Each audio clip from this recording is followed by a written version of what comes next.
There comes a moment, a cruel, honest moment, when the illusion collapses. You sit alone in the debris of a life you once believed was unbreakable. Your phone is silent. Your soul is loud. You scream, but the world doesn't echo. And then it hits you, not softly, not kindly, but like a truth with teeth. No one is coming to save you, not your friends, not your family, not the gods, nor the world. It's just you now, and the wreckage.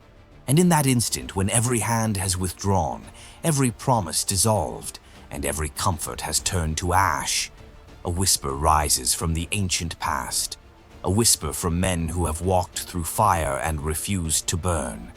Rebuild, not out of hope, but out of discipline. Not with fantasies, but with fortitude. This is the birthplace of a new kind of life. Not a softer one, not an easier one, but a life forged in the blacksmith's heat of Stoic truth, where emotions don't command, but obey, where pain doesn't break you, but sharpens you, where weakness is not comforted, it is conquered. This isn't self-help, this is war.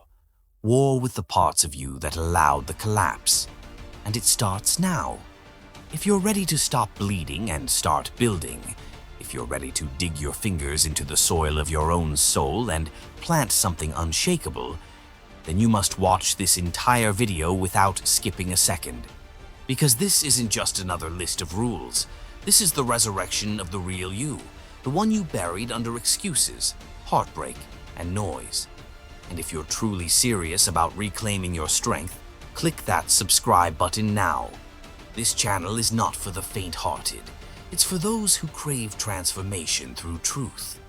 And what comes next will change you forever. Let's begin. If you want to rebuild a broken life, you must first stop chasing comfort. The modern world has sold us a lie, that healing comes from softness, from escape, from distraction. But the Stoics knew better. They understood that the only way out of pain is through it. And so they did something radical. They chose discomfort. Seneca would sleep on the floor and eat scraps, though he was wealthy. Epictetus, once a crippled slave, taught his students to welcome adversity like a training ground for the soul. Marcus Aurelius, emperor of Rome, surrounded by luxury and power, reminded himself daily that hardship was not his enemy. It was his teacher. They weren't romanticizing suffering, they were weaponizing it. When your life falls apart, comfort is not your friend, it is your sedative. Pain is the only thing sharp enough to carve out what's weak, false, and unnecessary. So, if you are to rise from your ruins, you must invite hardship. Wake up earlier than you want to. Do the thing you fear most. Fast until your hands shake. Train until your lungs burn. Reject the easy path like poison.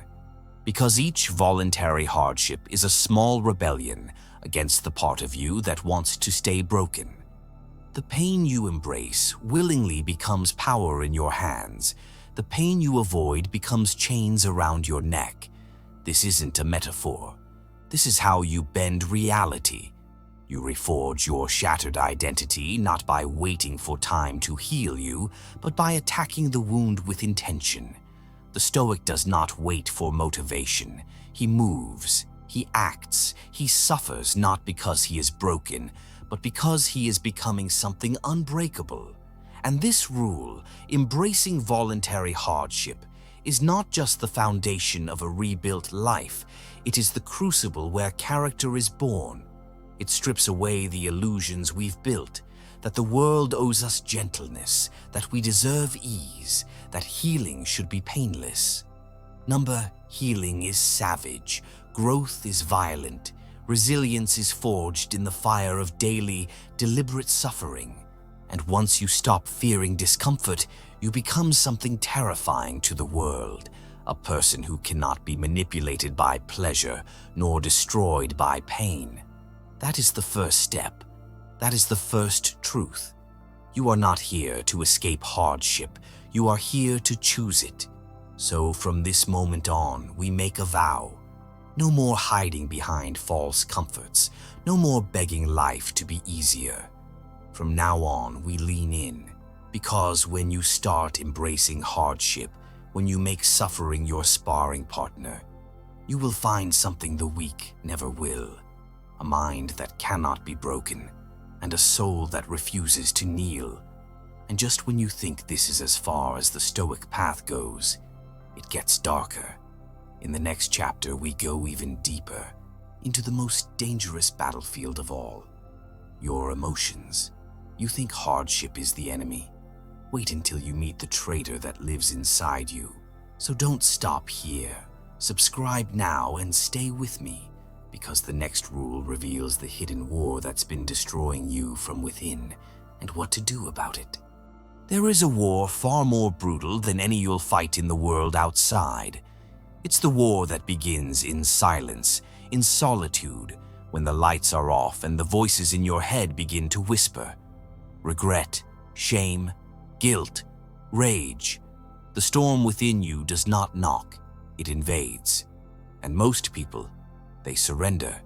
They let these emotions drive the wheel of their life, crashing them again and again into destruction, pretending it's just circumstance.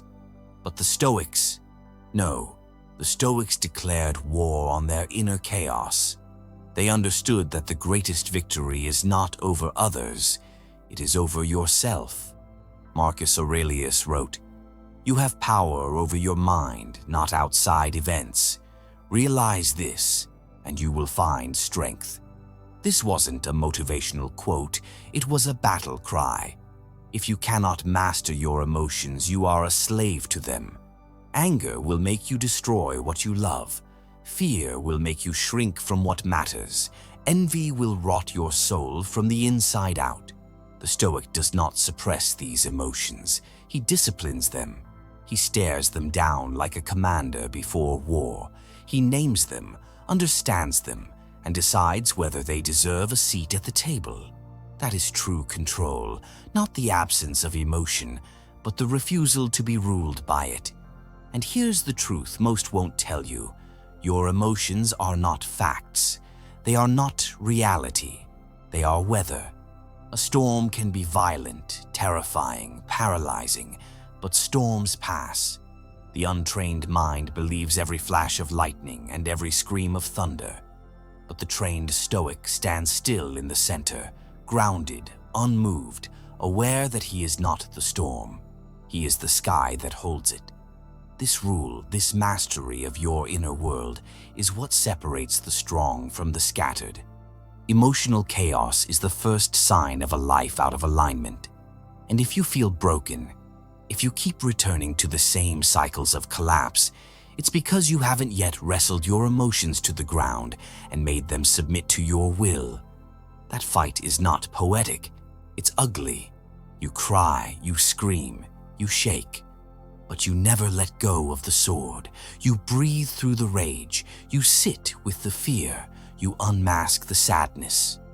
Until one day you wake up and realize you are not a prisoner anymore. You are the warden of your mind. That is what it means to be truly free. That is what it means to be truly dangerous. But the war isn't over, because mastering your emotions is only half the battle. There's another poison working in the shadows, stealing your strength, paralyzing your mind, dragging you back into weakness every time you start to rise. In the next chapter, we're going to expose it, and once you see it, you won't be able to ignore it again and stay with me. Because in chapter 3, we uncover the enemy that disguises itself as pleasure and how it's been silently destroying your future. Comfort is the enemy of strength. It's a silent killer wrapping its tendrils around you until one day you wake up and realize you've become soft, complacent, and weak. It's easy to mistake comfort for rest or peace or happiness. But comfort is nothing more than an illusion that tells you you've done enough, you deserve a break. And each time you indulge in this lie, you surrender a piece of your power. The Stoics knew this. They lived with purpose, not comfort. They chose struggle because they understood that the true enemy wasn't pain, it was comfort itself. Imagine a warrior who never trains, never sharpens his sword, never faces the enemy. Would you call him a warrior? Number comfort lulls you into complacency, making you believe you can rest forever. But the truth is brutal. Every moment you spend in comfort is a moment you're not becoming who you were meant to be. In a world that glorifies relaxation, pleasure, and indulgence, the Stoics were a living contradiction. Marcus Aurelius, the emperor of the greatest empire in history, didn't fill his days with luxury. He didn't allow the comforts of his throne to weaken him. Instead, he relentlessly sought ways to be better, to endure, to grow stronger in the face of every challenge. When the rest of the world lay under a warm blanket of pleasure, the Stoics were out in the cold, pushing themselves to be their best. You don't rebuild your life by retreating into comfort. You rebuild by stepping out of it, into the discomfort that will shape you. Whether it's waking up at 5 a.m. to train your body, taking cold showers to test your willpower, or going without luxuries to remind yourself what true strength is, you must reject comfort at every turn. Your comfort zone is the cage that keeps you from becoming unshakable. The more you cling to comfort, the more you remain trapped in weakness. And the worst part? The world encourages this softness. Social media, entertainment, advertising, they all sell the idea that you deserve the life of ease, that you should relax, pamper yourself, and chase pleasure. But remember this, the easy path doesn't lead to strength. The easy path doesn't build character. The easy path is the path of least resistance, and it is resistance that shapes you into who you are meant to be. So, stop running from discomfort. Stop avoiding pain. Instead, lean into it. Embrace it. Reject the comfort that's keeping you in chains. You will find power there. You will find freedom there. And once you've fully rejected the comforts that weaken you, it's time to face the real test, the world itself. But before we get to that, we need to confront a different kind of enemy. The one inside you, waiting to destroy everything you've worked for. You have no control over the universe, no control over other people, no control over the past. But you do have control over one thing, yourself. The Stoics understood that life is chaos, a swirling storm of circumstances you can't predict, shape, or change.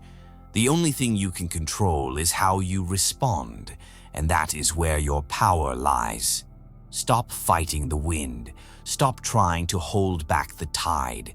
There's a certain freedom in accepting that most things in life are outside your control. The freedom comes when you stop wasting energy on the uncontrollable and start focusing on what you can control. Your thoughts, your actions, your reactions. When you accept this simple truth, you stop being a victim of life's chaos. You stop being tossed around by the whims of fate. You stop being crushed by the weight of what you cannot change. And that's when you finally realize your freedom is always in your response. Epictetus, one of the greatest Stoic philosophers, taught his students to draw a clear line between what is within their power and what is not. He famously said, "Some things are up to us and some things are not."